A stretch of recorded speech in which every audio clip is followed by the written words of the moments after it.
This is my BMW X5, and today we're changing the steering wheel.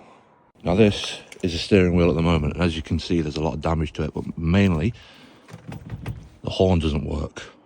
So the battery has now been disconnected, and all I've done is basically disconnected the negative terminal so that there's no shorts that can happen whilst I'm actually taking that airbag out and the steering wheel off, and just placed it on something that's non-conductive so that it doesn't end up shorting out.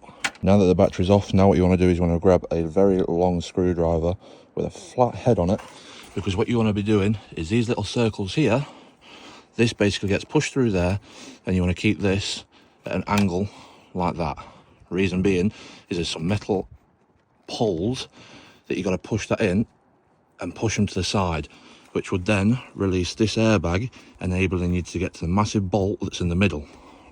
And it's out. Now, these two little tabs are what power your airbag. Now, as you can see on this one, I've already taken the tab out of it. But on these little connectors, what you want to do is you want to get your screwdriver, place it underneath it, and pop them up. And then they should just pop out like so. Once these are pushed inwards, it releases that tab and the airbag comes out. Now, as long as you're happy that your wheel's straight, what you want to be doing next is getting this big bolt out. Now, I normally use my Milwaukee, one of these bad boys. Probably shouldn't, because it actually could damage the clock spring behind it, but I don't fancy trying to get one of these bolts out that have been in here for about 18 years.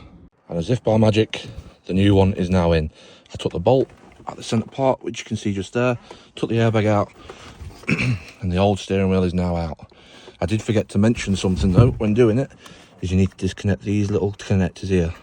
One's a little tab there, the other one just pulls out, and then that enables you to pull the whole steering wheel out. And as you can see, that is nice now and level.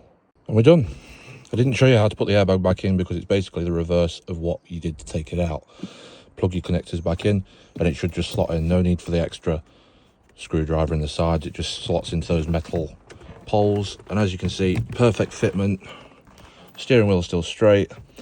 And we can now see if this horn works. But yeah, as you can see, the car's started. Now let's see if the horn works. And it does. So that is a mission successful.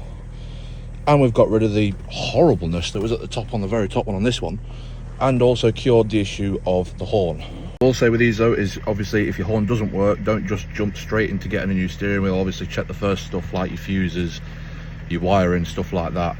Only reason I did buy this steering wheel and change it is obviously due to just the dog chew marks that were at the top when I first bought it. So yeah, I'd say that is a job well done. On to the next one.